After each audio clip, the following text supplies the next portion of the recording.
stimulating and I'm sure kind of entertaining lecture by our Jacques Lacan, professor of CGS, who is the kind of the first, I put of who is one of the founding professors. He has been here in the first year, and only his heart operation was making him stay away one summer. So every year, when we start getting just too comfortable with our ideas, we bring in Slavoj Zizek. Welcome. Oh, thank you very much. Do you need this? So it's not just like when you have a heart operation, you know, all those machines making beep, beep sound, which means nothing, it's just to create the atmosphere. Okay. What do you think? Do you dare to say what did you think I will be doing with it? Okay. Okay, so I would like to talk today about a slightly more serious matter, not only jokes, about materialism, theology, where do we stand today? Because I think we live in strange times. On the one hand, we have this so-called rise of fundamentalism and so on, but something very interesting started to happen in the last years. Did you notice how a certain very vulgar, direct materialism, attacking religion as stupidity, immoral laws, is gaining also at the same time extreme popularity. The three big stars, even for, of course, us, are originally Richard Dawkins, Dennett, and now also Christopher Hitchens and Sam Harris. It's kind of an extremely vulgar reductionist materialism claiming religion is basically stupid, ethically hurtful, and so on. I think more and more that these are, in a way, two sides of the same coin. That we don't have to choose between these two. So what do we have to do? Okay, let me go directly into the debate. Less than a year ago, in September 2006, the Pope, the new one, Benedict, caused uproar, you all remember this, in Muslim circles when he quoted the infamous lines of a 14th century Byzantine emperor. Show me just what Muhammad brought that was new, and there you will find only evil and inhuman, such as his command to spread by the sword the faith he preached. So what was Ratzinger's Pope's idea? He tried the Pope to delineate what he saw as a fundamental difference between Christianity's view, according to him, that God is intrinsically linked to reason. You know, the beginning of Gospel of John, at the beginning it was the word logos, blah, blah. And what Pope thinks is Islam's view that God is absolutely transcendent. Islam, according to Ratzinger, teaches that God's will is not bound up with any of our categories, even that of rationality. And the risk the Pope sees implicit in this concept of the divine is that the irrationality of violence might thereby appear to be justified to someone who believes it is God's will.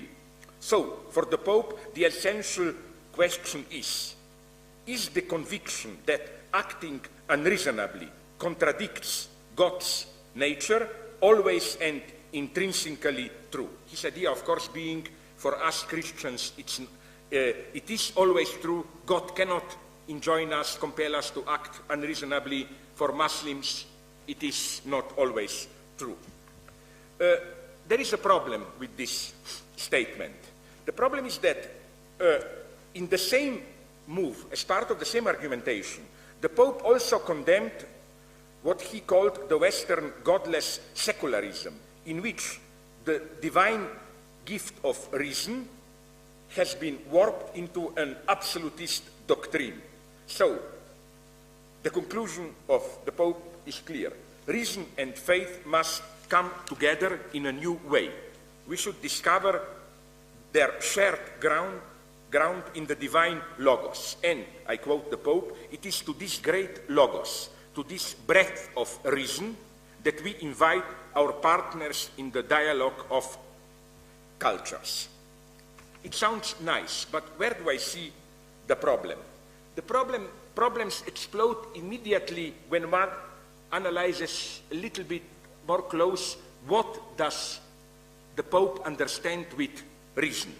Let's remember that just a week before this statement, which provoked so much uproar, the Pope also made some remarks on the irrationality of Darwinism.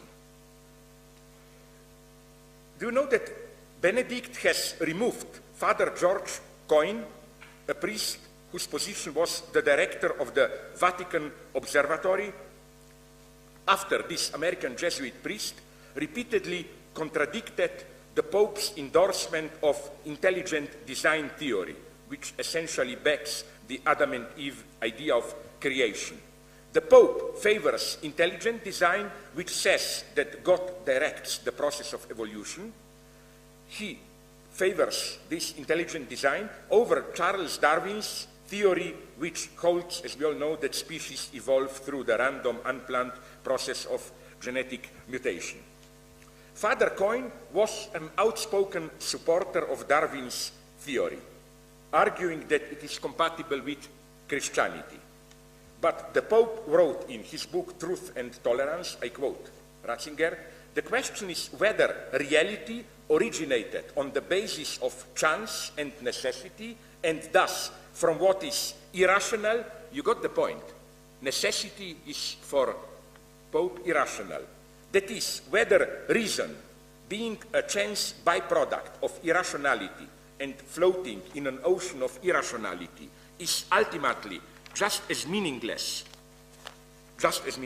or whether the principle that represents the fundamental conviction of Christian faith and of its philosophy remains true. In principio erat verbum. At the beginning of all things stands the creative power of reason.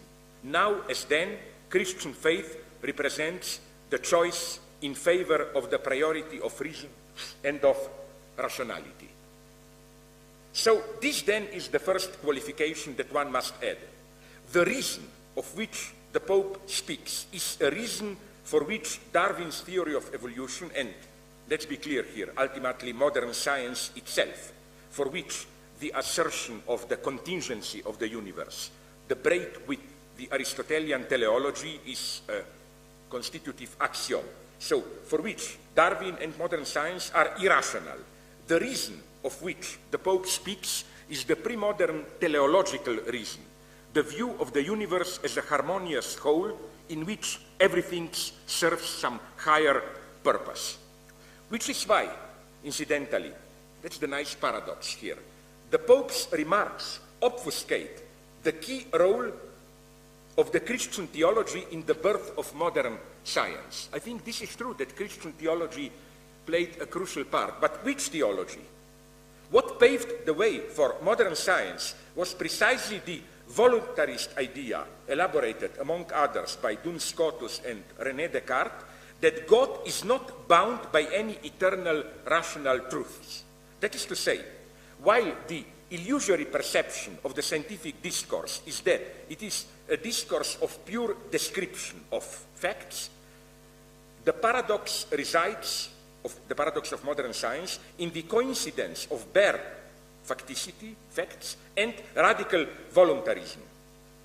Facts can be sustained as meaningless, as something that just is the way it is, only if it is secretly sustained by an arbitrary divine will.